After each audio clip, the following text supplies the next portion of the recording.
안녕하세요. 말씀 베이커리 192번째 시간 기도하심으로 시작하겠습니다. 거룩하신 주님 감사합니다. 주님의 말씀을 묵상합니다. 성령님께서 말씀에 조명이 되어 주시옵소서.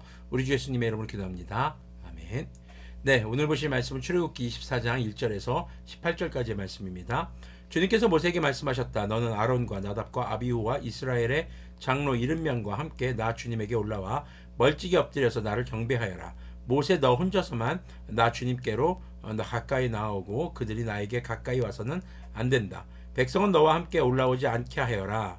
자, 주님께서는 이제 70명, 70명의 지도자들과 함께 모세에게 시내산으로 올라오라고 합니다. 그리고 또 거기서 모세 한 사람만 산 정상으로 가서 주님의 말씀을 계명을 받는 그런 말씀이 등장을 합니다. 여기서 하나님께서는 모세를 굉장히 특별하게 세우십니다. 모세를 신격화하기 위한 그런 것으로 볼 수는 없고요. 뭐 그렇다고 해서 모세가 잘했기 때문에 뭔가 특별하기 때문이 아닙니다. 하나님께서 선택하셨고 하나님께서 선택한 그 모세를 통해서 주님의 말씀을 주기 위함이었던 것이죠. 자, 그렇다고 해서 모세가 다른 백성들보다 뭐 이렇게 더 높은 사람이냐 그런 건 아닙니다. 하나님의 말씀을 대신 전하는 사람들이라고 볼 수 있겠죠. 우리들처럼 교회에서 그런 하나님께서 세우신 사람들을 볼 수가 있습니다. 대표적인 게 바로 목회자라고 볼 수 있겠죠. 목회자가 성도 위에 군림하는 자거나 아니면은 이렇게 성도들의 삶을 이래라 저래라 하는 사람들은 아닙니다.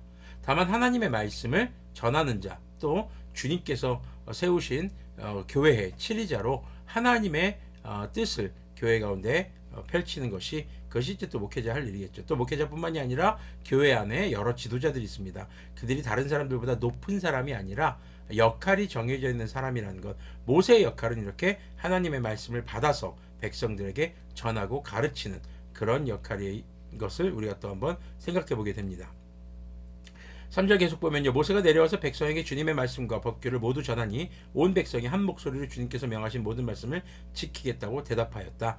주님께서 주신 계명을 지키겠습니다 라고 그들이 대답하는 것을 볼 수 있습니다. 요즘 이렇게 온라인 예배라든가 그리고 이제 교회에서 사람들의 모습을 보면은 리액션이 없을 때가 참 많아요. 우리가 하나님의 말씀에 있어서 그 말씀대로 살겠습니다라는 리액션이 1차적으로는 언어로 표현이 돼야 되고요. 두 번째는 삶으로 나타나야 합니다. 사실 이것이 말씀 묵상이거든요. 우리의 예배를 완성시키는 것은 결국 주님의 은혜인데 그 안에서 우리가 반응하는 리액션이 없으면 이건 뭐 완성의 단계로 갈 수가 없는 거죠. 그래서 이 말씀 베이커를 참여하시는 분들에게 간곡히 부탁을 드립니다. 여러분들의 리액션이 필요합니다. 특히나 이렇게 코로나19 시국에서 온라인 예배를 드릴 때는 여러분들 온라인으로 리액션을 취해 주시면 너무나도 좋을 것 같습니다. 리액션이라는 건 사실 몸짓이든 언어든 우리가 취할 수 있는 거거든요. 사실 글로 남기는 것도 언어의 리액션입니다. 영상으로 이렇게 여러분들 직접 대면하지 못하고 보고 있는 상황이기 때문에 특별히 더 이런 리액션에 신경 써야 할 것입니다. 그래서 여러분들이 이 말씀 베이커리 보시면 또 함께 리액션 반응해 주시고 같이 대답해 주시면 너무 좋겠습니다. 자, 모세는 주님의 모든 말씀을 기록하고 아침에 일찍 일어나서 산기슭에 제단을 쌓고 이스라엘의 12지파를 따라 기둥 12개를 세웠다. 그는 이스라엘 자손들 가운데서 젊은이들을 보내어 수송아지를 잡아 주님께 번제를 올리게 하고 화목제물을 드리게 하였다. 번제와 화목제가 여전히 강조되고 있는 것이죠. 번제는 죄사함을 위한 전체를 다 태워드리는 제사, 화목제물은 하나님과 자신과의 관계 회복, 그리고 이웃과의 관계 회복, 이것을 목적으로 하는 것이 화목제물입니다. 네. 모세는 그 피의 절반을 담은 그릇은 담아놓고 나머지 절반은 제단에 뿌렸다. 그리고 그가 언약의 책을 들고 백성에게 낭독하니 그들은 주님께서 명하신 모든 말씀을 받들어 지키겠다고 말하였다. 역시 하나님의 말씀을 받았고 가르치고 리액션하는 이런 3단계의 모습을 볼 수 있습니다. 모세는 피를 가져다가 백성에게 뿌리며 말하였다. 보십시오. 이것은 주님께서 이 모든 말씀을 따라 당신들에게 세우신 언약의 피입니다. 자, 언약의 피라는 것, 피는 생명을 의미한다고 성경에 나와 있습니다. 그래서 피를 함부로 먹거나 함부로 다뤄서는 안 된다는 것이죠. 그럼 여기서 피를 뿌리는, 제단에 피를 뿌리고 또 사람들에게도 피를 뿌립니다. 이런 피를 뿌리는 의식에 의미하는 것은 뭘까요? 죄사함입니다. 죄사함의 대가는 피, 생명이라는 것이죠. 그러니까 우리가 주님께 용서받았다는 것은요, 생명의 대가로 용서받은 겁니다. 구약의 사람들은 죄가 없는 짐승의 피를 통해서 자범죄를 용서받습니다. 근데 구약의 사람들도 원죄는 용서받지 못했어요. 그래서 우리 주 예수님의 피값으로 우리는 원죄뿐 아니라 모든 짐승의 제사를 한 번에 끝나신 예수님의 십자가로 바로 우리의 자범죄도 용서받을 수 있는 길이 열리는 것이죠. 여러분들, 천국에는, 주님의 나라에는 어떤 사람이 들어갈 수 있을까요? 죄가 없는 사람이 당연할 겁니다. 그런데 모든 사람이 죄가 있는데 어떡하죠? 그럼 아무도 들어갈 수 없나요? 그래서 주님의 나라에는 바로 용서받은 자가 들어갑니다. 죄가 있지만 그 죄에 대한 대가를 핏값, 바로 생명으로 치르고, 그리고 용서받은 자가 들어가는 것이죠. 자, 모세는 아론과 나답과 아비후와 이스라엘의 장로 70명과 함께 올라갔다. 거기에서 그들이 이스라엘의 하나님을 보니 그 발 아래에는 청옥을 깔아놓은 것 같으며 그 맑기가 하늘과 꼭 같았다. 주님께서는 이스라엘의 지도자들을 손으로 치지 않으셨으므로 그들이 하나님을 뵈며 먹고 마셨다. 사실 이게 하나님을 대면했다라는 것보다 하나님의 임재의 지극히 일부분을 본 것으로 우리가 봐야 할 것입니다. 하나님께서 여기서 중요한 것이 하나님께서 그들을 치지 않으셨다. 그들이 죄가 없어서 죽일 수가 없었다가 아니라 하나님께서 그들에게 긍휼을 베푸셔서 치지 않으셨다라는 것이 중요합니다. 오늘도 마찬가지입니다. 우리가 주님의 말씀 앞에 섭니다. 주님께 예배합니다. 이것은 주님께서 우리를 너그럽게 보아주셨기 때문인 것을 기억해야 할 것입니다. 자, 이렇게 시내사에서 언약을 맺는 언약식을 체결합니다. 여러분들, 언약식이라는 것이 이게 중요한 게요. 예식을 통해서 그 예식에 참여해서 내가 리액션을 취함으로써 바로 그 언약을 내가 지키겠습니다는 굳은 결의가 들어가는 것이죠. 우리가 보통 언약식 하면 결혼식 때 하죠.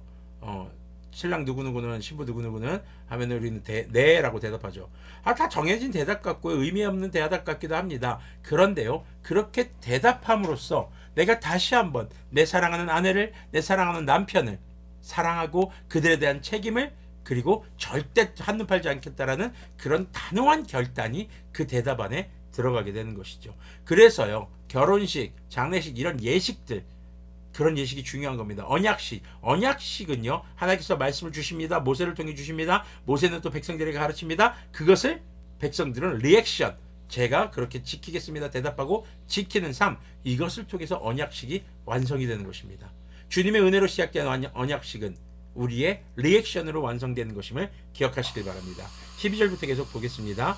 주님께서 모세에게 말씀하셨다. 너는 내가 있는 산으로 올라와서 여기에서 기다려라.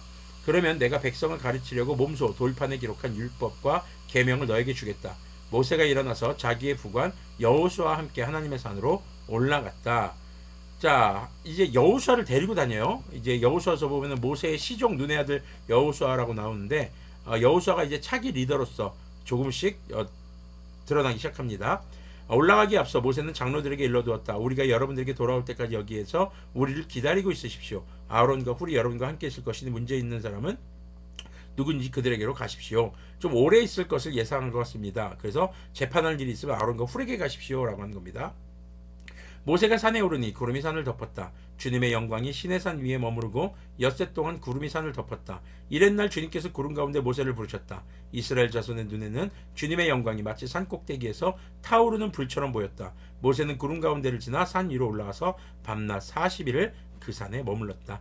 40일 동안 시내산에 머물면서 주님의 율법을 받는 그런 장면이 등장을 합니다.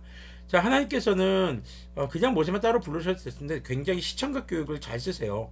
산에서 불이 타오르는 것처럼 보이는 그런 모습을 통해서 자, 이곳이 범상치 않은 곳, 지금 그리고 하나님이 모세를 만나고 있는 곳이다 라는 것을 보여주시는 것이죠. 그렇게 함으로써 하나님의 말씀에 대한 경외감, 그리고 모세가 전하는 말씀이 지금 모세의 말이 아니라 하나님의 말씀인 것에 대한 것을 증명하는 그런 하나님의 방법으로도 우리가 볼 수 있겠습니다.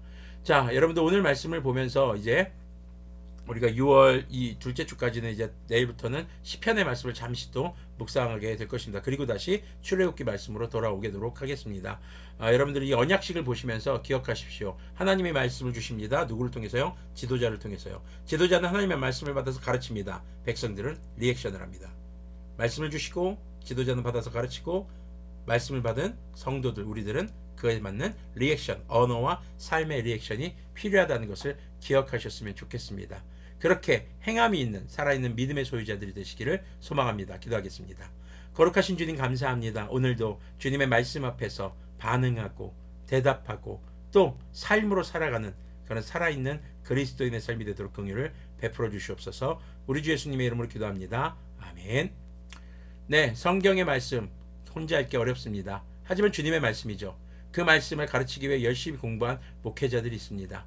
그리고 그 목회자들을 통해서 말씀을 배우실 때 반응하시고 그렇게 살아가시길 바랍니다. 주님의 말씀 가르치는 자, 반응하는 자, 이것이 우리의 언약식의 완성인 것을 기억하십시오.